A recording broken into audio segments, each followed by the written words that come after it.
할렐루야. 사랑하는 대강의 가족 여러분, 오늘 하루도 하나님의 말씀과 동행하는 삶이 되길 소망합니다. 오늘 함께 나눌 하나님의 말씀은 고린도전서 9장 19절에서 23절 말씀입니다. 내가 모든 사람에게서 자유로우나 스스로 모든 사람에게 종이 된 것은 더 많은 사람을 얻고자 함이라.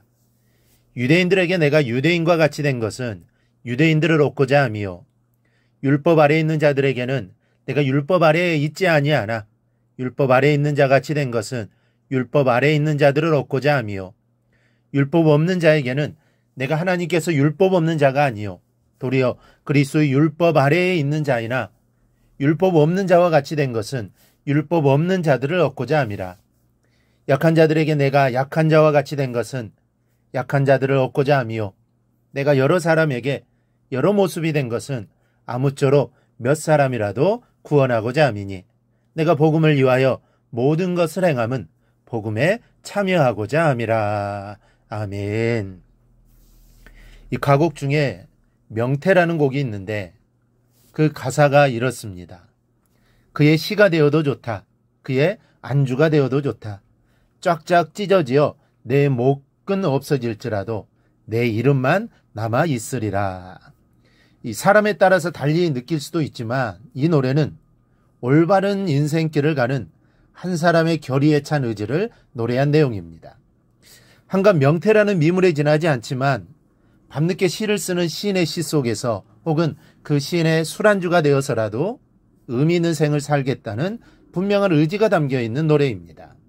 오늘 본문에서 바울은 자기 스스로가 아무에게도 거리낄 것이 없는 자유로운 존재지만 그리스도의 복음을 위하여 스스로 종이 되었음을 고백하고 있습니다. 오늘은 이 말씀이 우리에게 주시는 은혜를 나누고자 합니다. 첫째는 서로 종이 되어야 합니다. 예수님은 근본 하나님의 본체이신 거룩하신 분이지만 인간을 구원하시기 위하여 자기를 비워 종의 형체를 가져 사람들과 같이 되셨습니다. 그리고 죽기까지 복종하셨는데 바로 십자가의 죽으심이었습니다. 또 공생의 기간 중에도 제자들의 발을 손수 씻기시며 섬기는 자가 되셨습니다. 이것은 성도의 참된 모습은 섬김을 받으려는 교만한 모습이 아니라 오히려 겸손히 섬기는 것임을 보여주시기 위한 본보기였습니다. 사도 바울도 이 예수님의 스스로 종이 되신 모습을 그대로 실천에 옮겼습니다. 바울은 어떤 면에서 보더라도 모자람이 없는 사람이었지만 그러나 모든 권위와 명예를 뒤로하고 오로지 복음 선포의 길을 자청하여 나아간 사람이 바울입니다. 경제적으로도 사익비를 받아야 마땅함에도 자신이 손수 천막을 지어 비용을 마련해가면서 선교여행을 다녔습니다. 진정 단 한 사람의 영혼이라도 더 구하기 위하여 자기의 주장과 권리도 모두 뒤로하는 참된 자유인의 모습을 갖고 있었던 사람이 이 바울입니다. 오늘 우리의 모습은 어떻습니까? 우리도 주님처럼 그리고 바울처럼 한 영혼의 구원을 위해 내 모든 것을 내려놓을 준비가 되어 있습니까? 우리가 이러한 마음으로 나아갈 때 하나님 우리의 모습을 기뻐 받으시고 나를 통해 구원의 놀라운 역사가 일어나게 하실 것입니다. 그리고 하나님은 절대로 우리를 손해보게 하지 않으십니다. 나를 낮추시지 않으십니다. 오히려 나를 높으십니다. 내가 낮아지고자 할 때 도리어 하나님은 나를 높여주십니다. 이 사실을 기억하고 하나님이 나에게 맡겨주신 직분 잘 감당하며 나아가기를 바랍니다. 둘째는 규율을 지켜야 합니다. 그리스도 안에서의 자유만을 외치면서 교회가 세운 규칙은 무시해도 된다는 생각으로 마음대로 행동하는 사람들이 많습니다. 그러나 바울은 자신이 유대인과 같이 되어 율법을 지켰다라고 말씀합니다. 어느 개척교회의 나이 드신 여집사님이 주방을 자신의 손에 쥐고 흔드는 겁니다. 그 바람에 이 젊은 여성도들이 길을 못 피고 봉사를 합니다. 깨소금 한번 쓰는 것도 이 눈치가 보입니다. 그런 모습을 보고 목사님께서 관여하셨습니다. 다들 모아놓고 모두가 주인의식을 갖고 봉사를 하자고, 그러니 주방일을 할 때는 다 내 것이냐 하자고 했더니 이 젊은 집사님들의 기가 살아났습니다. 이 당분간은 좋아 보였습니다. 그런데 얼마 되지 않아 부작용이 나타나고 질서가 무너지더랍니다. 교회가 위아래가 없어지기 시작했다는 것이죠.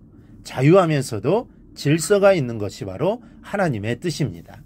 교회란 은혜라는 이름으로 마음대로 할 수 있는 것이 아닙니다.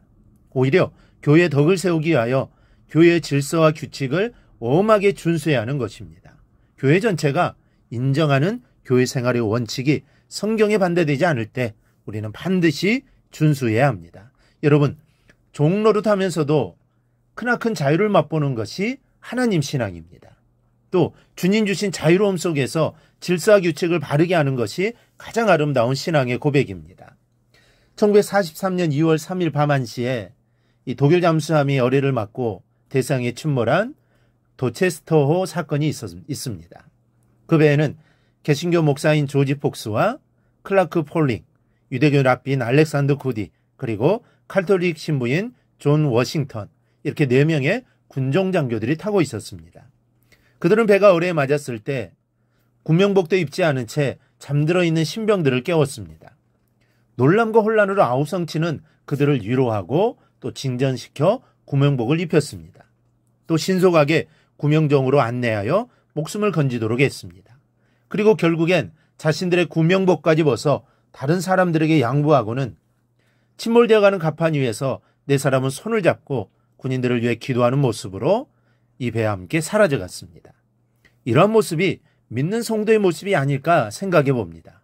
여러분, 이 시간 어떻게 살아야 하는가를 하나님께 여쭈어 보십시다. 이 땅에 종으로 오신 주님처럼 섬기는 삶을 살아가십시다. 나보다 낮은 자를 섬기는 삶을 살아가십시다. 그렇게 살아가는 것이 주님을 본받아 살아가는 삶입니다. 그리고 바울처럼 살아가기를 바랍니다. 바울처럼 내 자신을 주장하지 않고 오히려 다른 사람을 위해 내 것을 포기할 줄 아는 삶을 살아갈 수 있기를 바랍니다. 오히려 다른 사람에게 내 자신을 맞추어 갈 수 있기를 바랍니다. 사도 바울이 이렇게 했던 것은 그 사람을 얻기 위함이었습니다. 즉 구원하기 위함이었습니다. 우리의 모습도 사도 바울처럼 복음이 필요한 곳에 찾아가 그들과 같이 되어 그들을 구원하는 삶을 살아가기를 바랍니다. 꼭 이러한 모습으로 살아 하나님의 기쁨이 되는 삶이 되고 많은 사람을 주님께로 인도하는 삶을 꼭 살아가기를 주님의 이름으로 축원합니다. 오늘 묵상한 말씀을 굳게 잡고 삶으로 실천하며 살아내는 대강의 모든 성도들이 되기를 축복합니다.